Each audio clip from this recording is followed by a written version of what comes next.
a once lavish theater in America that saw the house brought down. The decibels were so crazy loud that they were doing physical damage to the building. An ancient Turkish city with a poisonous secret. Those who approached the deadly grotto dropped dead immediately and were dragged away to the underworld. Pockmarked Sicilian ruins snared in an ingenious trap. It was a massive feat of misdirection, a sleight of hand with thousands of lives hanging in the balance. And a war-torn shell in the Balkans, given new purpose by a blockbuster series. No spoilers, but once you see it, you can't unsee it. Decaying relics. Ruins of lost worlds. Sites haunted by the past.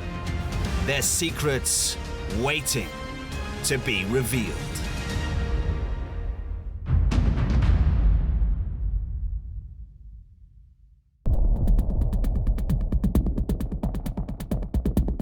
In the USA, on Cleveland's Lorraine Avenue, is a forgotten treasure.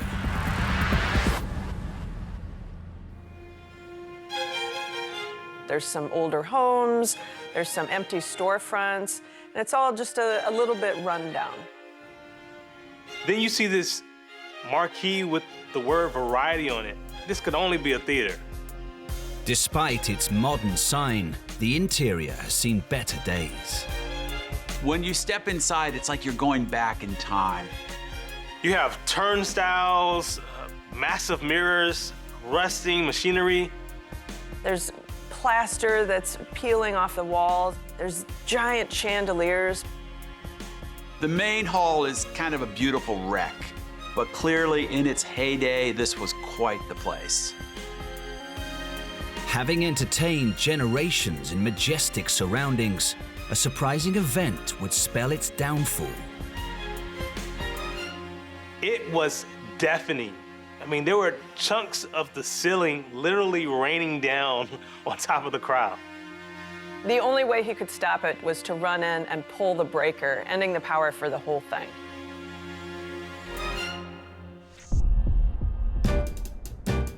Rose Zitello first came to the Variety Theatre more than 35 years ago. Past the turnstiles here, where you would have given the attendant your ticket, you would have walked into this inner lobby, and this is where the concessions were sold. So the popcorn and the beverages, candy bars. So this was a popular area just to sort of be a meet and greet area before you went to take your seat. When it opened in 1927, the huge main auditorium was the height of luxury. This would have been one of the aisles to walk to one of your seats. There was 1,900 seats in this main floor. You can really see the vast size of it. This theater was a very opulent and extravagantly appointed theater. I mean, you could still see some of the velvet curtains and wall treatments still hanging on the walls here.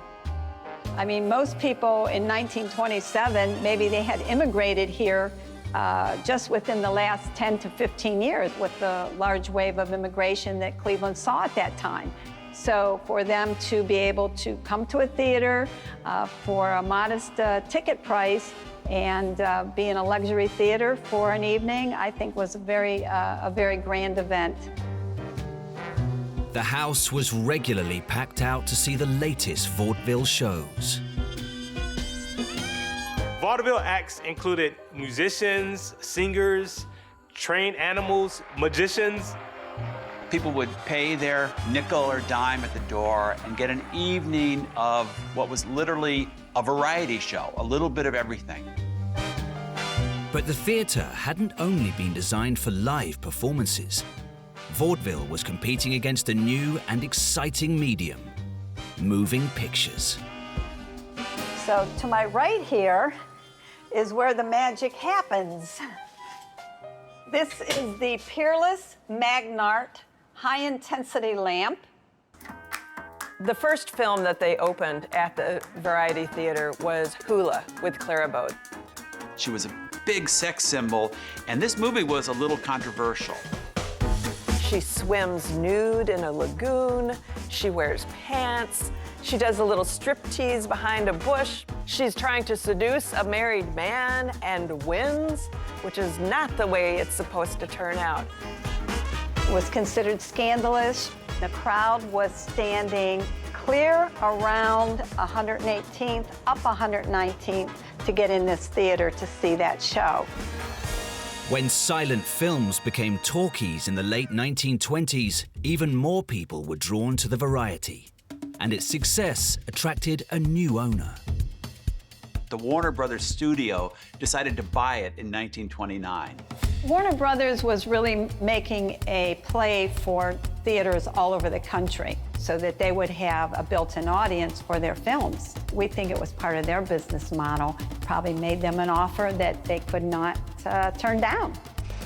This was right in the middle of Hollywood's golden age, and everyone would come to the Variety to see the latest blockbuster movie. After decades of entertaining the people of Cleveland, vast social and cultural changes in the late 1940s began to undermine its success. During this period, a lot of the American middle class was moving out of center cities and out to the suburbs. That's built a real problem for these great old downtown theaters.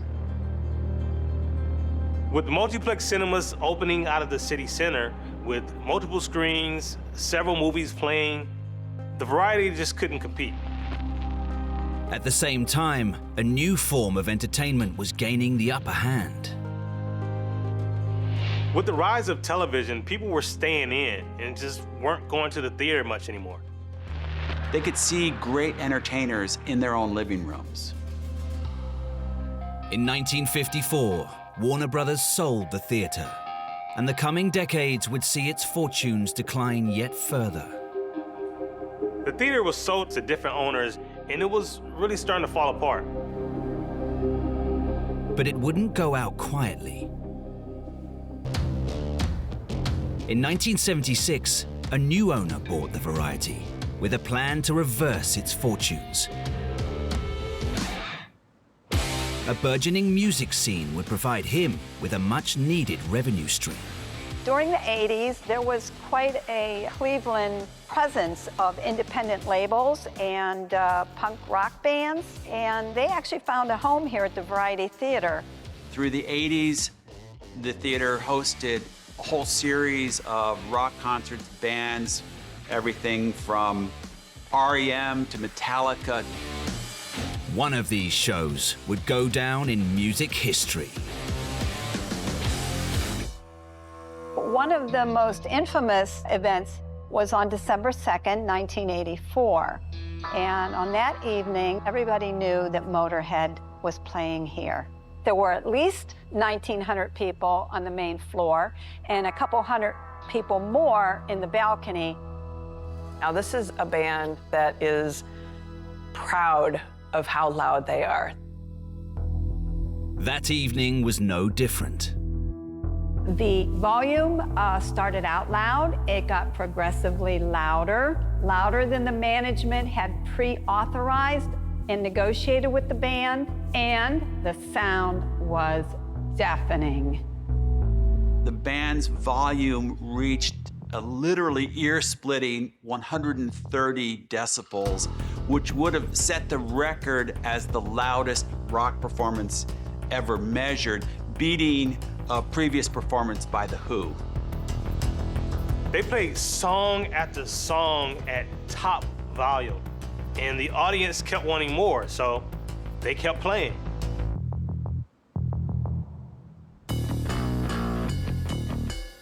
But the thunderous noise of the band inside this aging theater was a recipe for disaster. The performance was so loud that chunks of plaster started falling from the ceiling. The plaster began raining down on the audience. As you know, the theater was not designed for heavy metal music. So the maintenance man sees the plaster falling, and at that moment, he doesn't know if it's just superficial plaster falling. Is it a structural problem? Does he have to get this crowd out of here? He tried to get the band to turn down, to no avail. They were loud, they were proud, they were gonna be as loud as they could. And it finally got so bad that he went and he just pulled the breaker and shut the whole thing down. The damage to the ceiling was, in fact, only superficial. But the fallout wasn't over yet. Incensed by the noise, local residents took action. The theater, this rear wall where we're standing right here, abuts right against a residential district. So it's a densely populated neighborhood here. And the neighbors could hear the band. They also found out later about the falling plaster. They began to complain, file lawsuits, and eventually the theater had to stop hosting rock shows. One of the neighbors actually recorded one of the concerts from their house. And it was so loud that they could listen to every word and every beat that was going on. And they used that recording as a tool to go to court to shut the whole thing down.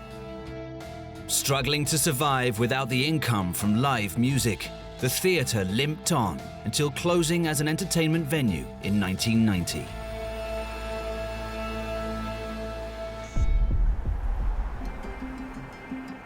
Today, thanks to a dedicated group of local campaigners, the future looks bright for the Variety Theatre. They're really enthusiastic about saving this building that was once so beautiful and making it really at the heart of a rebirth of this neighborhood.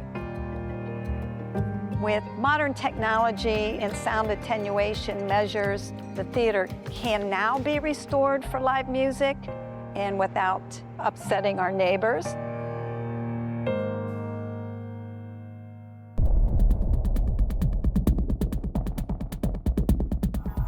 Hidden on the Italian island of Sicily are traces of a bitter conflict.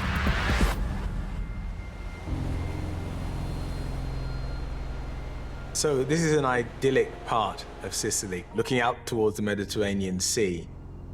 A modern road cuts its way through the countryside, and there's a dusty rise.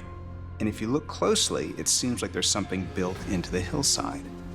Somebody has built infrastructure to defend this place against a modern attack. 50 miles east is a church that at first doesn't appear to bear any scars of this conflict. Like a subterranean world, another Sicily lays under this church. You see evidence of ancient devotion, ancient fear of death, and then airplanes. Although these places are 50 miles apart, they were part of a make or break moment in the war.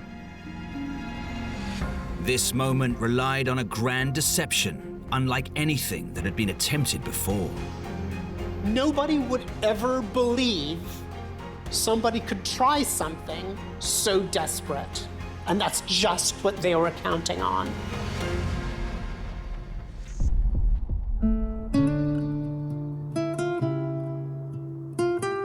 Roberto Piccione is a historian who has lived in the ancient walled city of Syracuse for more than 50 years. This is the Church of San Filippo, in the middle of the old Jewish quarter, and underground there is something special. It seems to be going down and down until you're in this labyrinth that might stretch underneath the entire city. About 2,000 years ago, this was an aqueduct, a Greek aqueduct. But there are signs that these tunnels were put to a very different use, nearly 2 millennia later. Here we can see a Messerschmitt German plane, an Italian plane, and a stuka. And here we can see a parachute. This kind of draw just describe what the people saw every day. From early 1943, they saw their city mercilessly bombed by the Allies and fled to these catacombs to wait out the onslaught. People stay here, entire family, just try to wait the ending of the bombing, talking, singing, praying, playing with the young kids for avoid that they be scared and try to stay together. It must have been terrible to have been in these air raid shelters and to hear the sounds of war all around you and be afraid that the bomb that lands to the side of you may in a minute land right on top of you. After months of terror, on the 9th of July, the cacophony ended. So when the bomb stopped, I think that the people ask themselves now what is going to happen. And what happened was the invasion. 50 miles west, Italian troops tasked with defending a key route into the island's interior nervously waited in the Ponte di Rillo bunkers. Here we are inside the Ponte di Rillo position, and here there were about 30 men. From this window, we have a really good view of the sea, just on the right, and in the other side, we have the road that was really important. The soldiers here were about to face the largest Allied invasion force yet deployed in the war. Yet this place was barely defended and is one of the few remnants of Axis defenses on Sicily. We have only light defense, so machine gun and gun. And there was only one small cannon. You have to ask the question, why do the Nazis fortify France ahead of the 1944 invasion? But they're not nearly as intensive about fortifying Sicily. It can, in part, be explained by a daring Allied deception. You have a dead body released from a submarine, fake documents. It's really like something out of a James Bond film. In 1943, with the Nazis' Desert Army defeated in Tunisia, Allied military strategists were looking for a way to invade fortress Europe. The only problem was that the Italian and German forces knew that the Allied attack would have to come somewhere along the southern European coast. Sicily was the obvious choice, but a battle against a concentrated Axis force could be disastrous. So, the Allies turned to deception on a grand scale. Operation Mincemeat. A Spanish fisherman fishing off the southern coast of Spain pulls a badly decomposed dead body out of the water. And the body is wearing the battle dress of a Royal Marine major. He had on his person a number of plans. When the German commanders heard about this discovery, they thought they had hit the jackpot. This was worth its weight in gold. What the Germans have got is a plan for the invasion of Southern Europe through Greece and the Balkans, and it's a lie.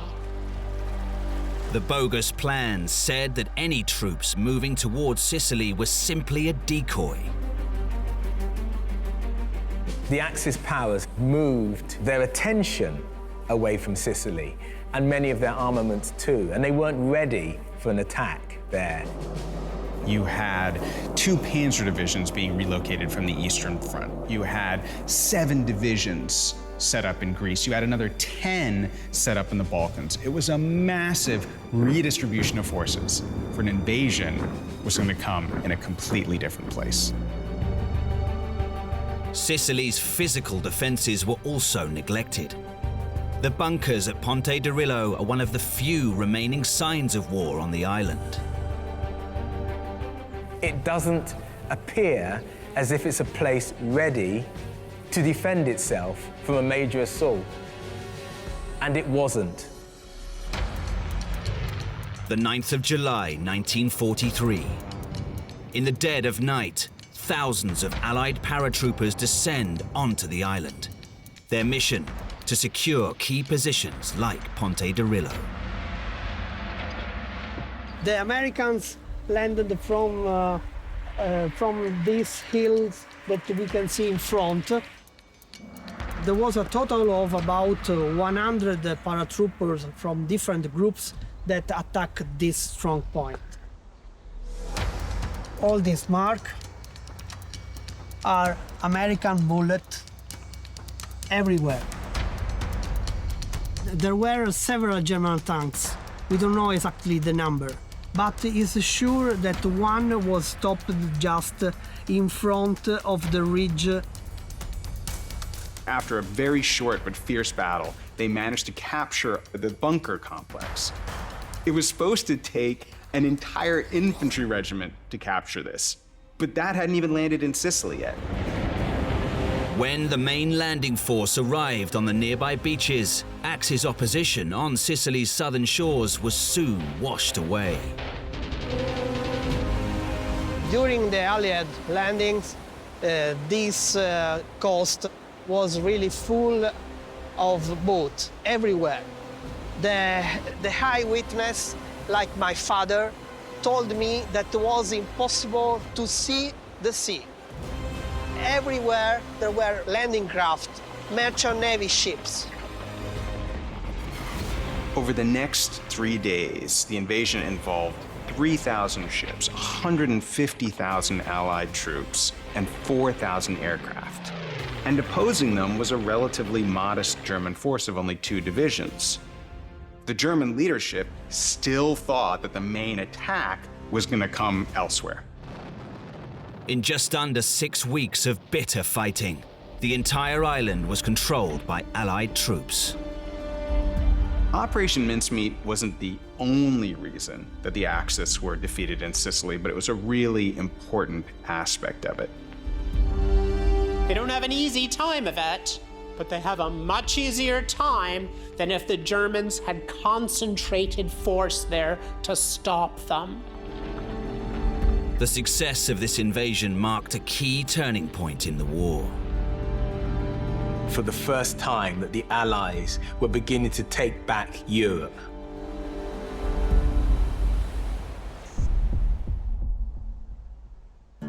Today, a memorial stands at Ponte di Rillo in tribute to the US troops who gave their lives there. For Roberto, these sacrifices must never be forgotten. Doesn't matter if they were British, American, Italian, or German. They were young guys that lose their life in Sicily. So it's important to remember this part of history for avoid that this will not happen again.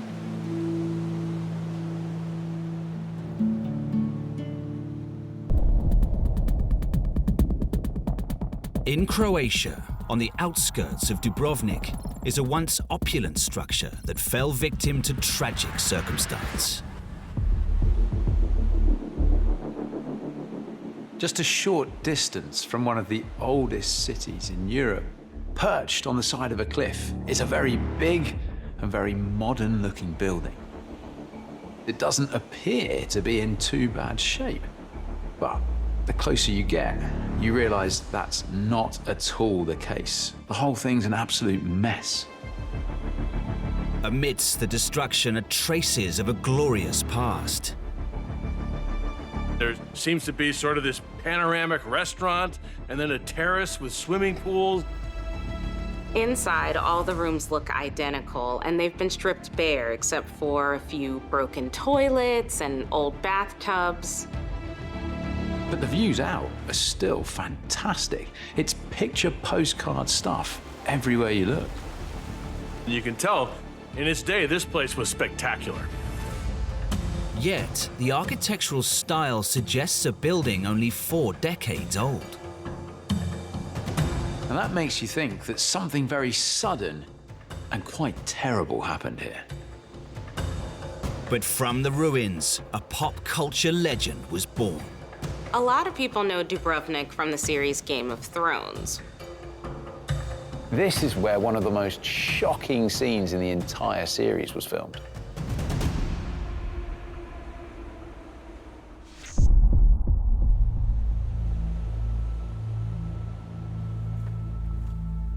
Ivan Vukovic grew up nearby and has many fond memories of the time he spent here.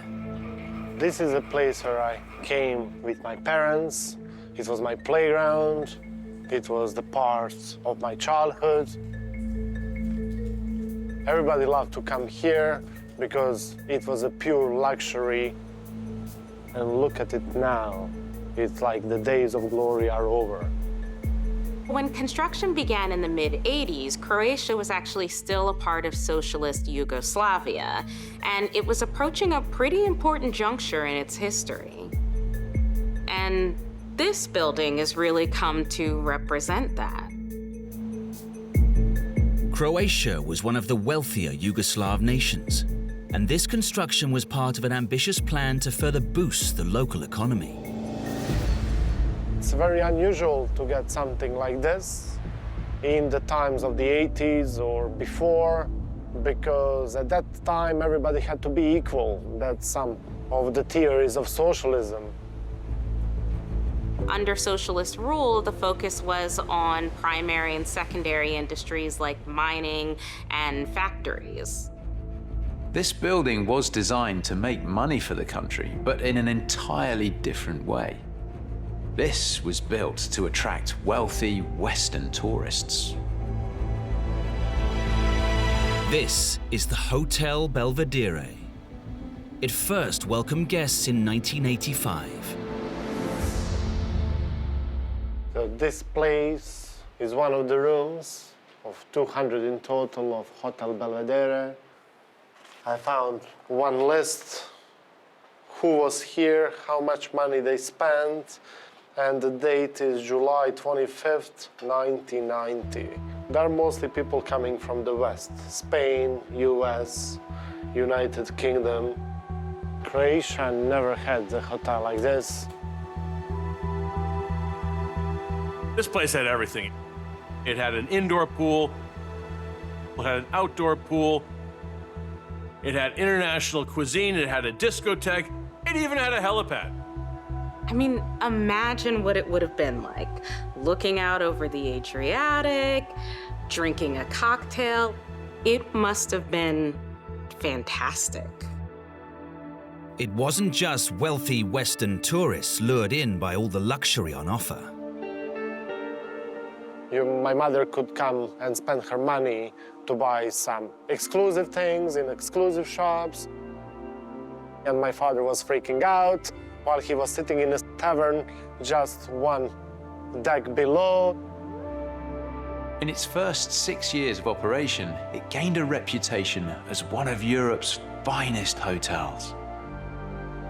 The future was looking very bright indeed.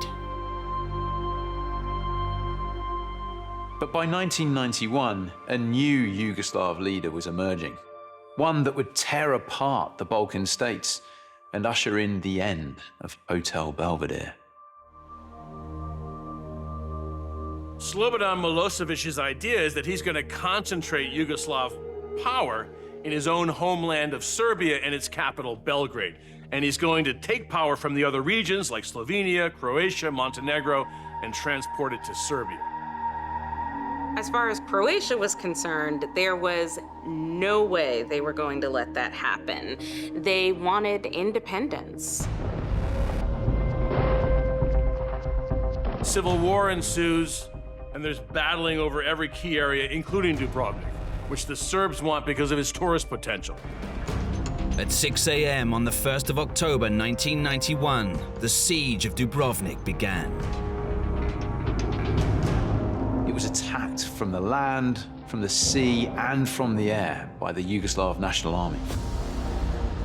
I remember clearly that day because it was sunny, and I asked my mother, what is that thunderstorm coming from the south? Because I was a kid, I was 11 years old. Unfortunately, the war started, hell broke loose. Strategically positioned on the route to Dubrovnik's old town, Croatian troops rushed to fortify the hotel. If Yugoslav troops broke through here, the city would fall. There was lots of direct hits from the cannons, from their navy, and lots of the mortars were falling around. And you know, the shrapnels are the ones who are making most of the damage. So when you walk around the hotel, you don't see any window that is still in one place. It's all shredded glass around. Dubrovnik's vicious bombardment lasted 7 long months. But the hotel was never taken by Yugoslav troops. You know how Croatia won the war, so you have to be like relieved or happy, and then you see the aftermath. Many people lost their lives for freedom. It was very, very hard because when the war ends, it takes time to recover. Yugoslavia built it, and then Yugoslavia destroyed it. After the war, there's some thought to restoring the Hotel Belvedere, but the damage was so extensive that it was decided that it was just not feasible. Even after the bombing stopped, terrible dangers remained for many years to come. So after this hotel was abandoned, this became my playground. I was playing here in these bushes, and I saw something which looked like a toy. I picked it up and took it to my dad's place. And Dad said, don't move, it's not a toy, it's a cluster bomb. There's no need for me to play any lottery, to win any jackpots, because I survived the cluster bomb. I think I won my jackpot like 20-something years ago.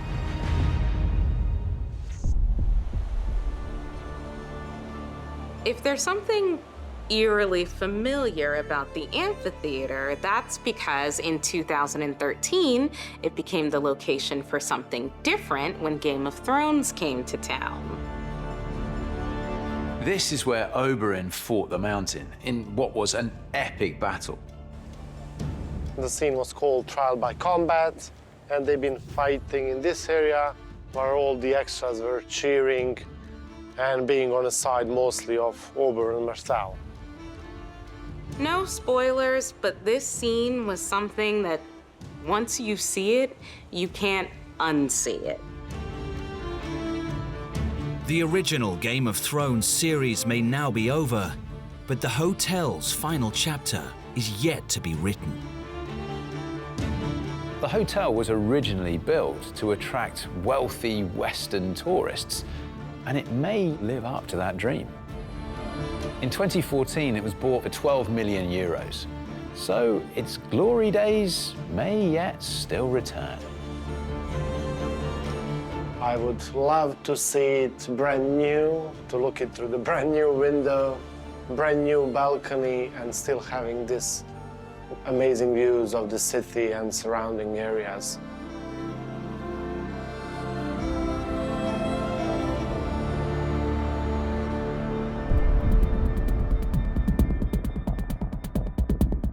In western Turkey, mysterious white rocks jut out over the landscape.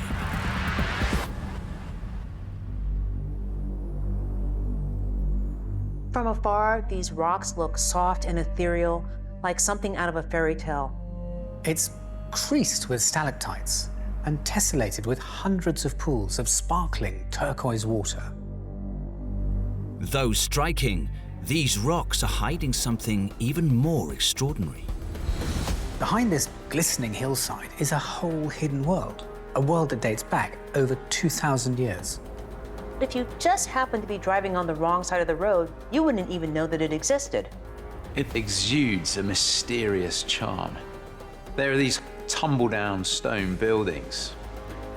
This city was once renowned across the ancient world. People traveled hundreds of miles to come and be buried in this place because of the magical powers people said it possessed. This site helped develop one of the most powerful religions of the modern world. Until recently, it has been shrouded in secrecy. This ancient city has a poisonous secret, one that lay buried for thousands of years.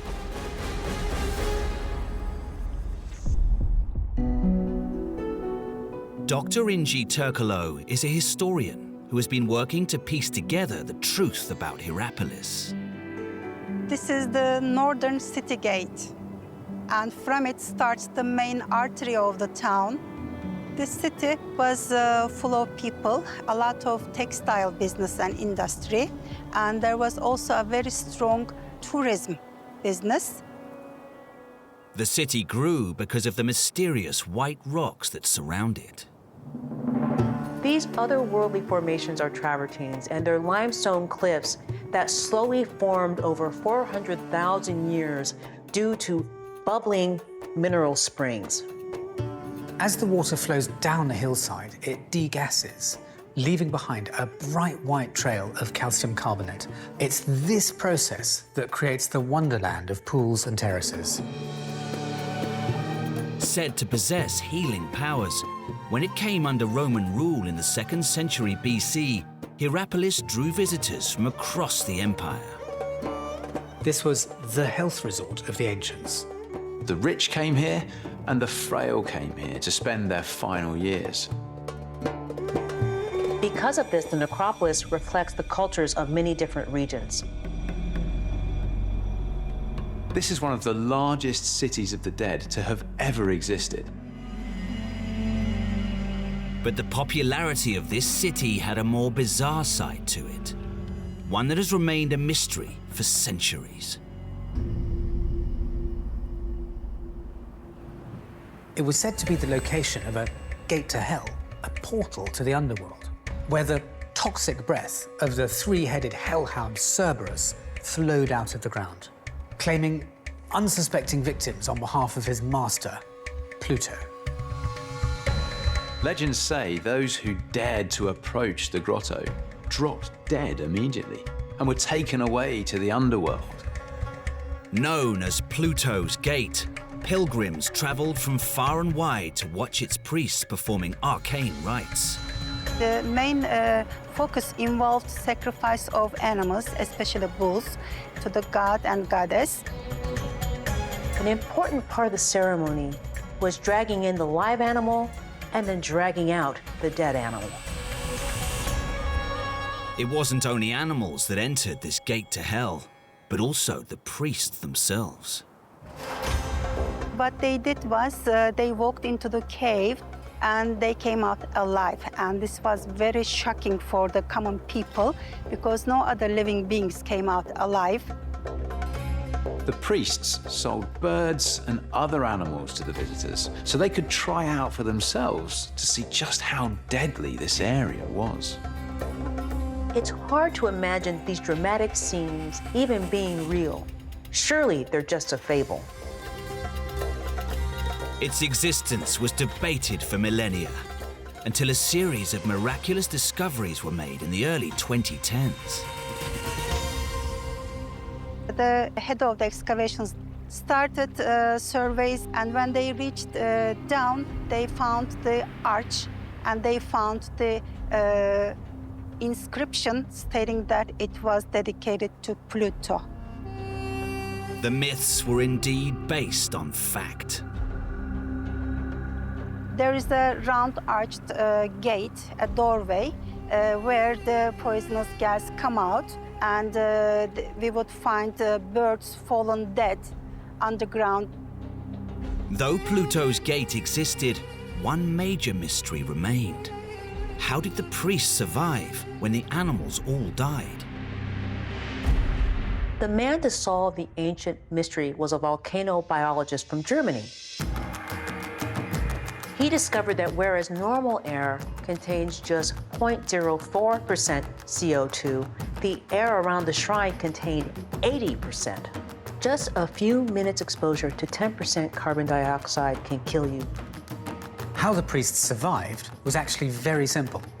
They realized that if they held their breath while inside, they survived while the animals died. But the grotto's days were numbered. A new religion was sweeping across the Roman Empire, and Hierapolis was about to change forever. The building behind us now is the martyrium of Saint Philip, one of the 12 apostles of Christ. Philip challenged the worshippers of the serpents in the nearby temple, and so he was arrested and hung upside down. According to one story, the ground cracked open, and bystanders nearby watching this execution also were swallowed down into the earth. Philip was one of many of Jesus' followers who, upon his death, set out to spread the word of Christianity. At the beginning, Christianity was somewhat underground, persecuted, but finally, in 313, Constantine the Great decided to give freedom to Christian faith. With the new religion came the end of the grotto.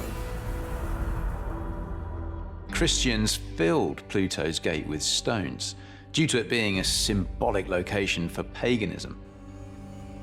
Hierapolis continued to thrive under Christian belief, but it was about to be dealt a severe blow. The very thing that made this place so prosperous and renowned was the very thing that destroyed it. In the early 7th century, a massive earthquake hit the region.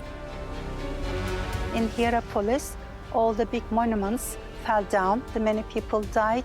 It can be considered ironic that the reason for the thermal springs is the seismic fault line, and it led to its final abandonment. But it's not the only reason. Due to its geographical position, earthquakes were inevitable. But another force was about to hit Hierapolis, and this time the city couldn't bounce back. The Ottoman army advanced and invaded Hierapolis. By 1334, when yet another devastating earthquake hit, Hierapolis was finally abandoned. With no one here to maintain the city and control the spring waters, the ruins were slowly submerged in their own calcified waters.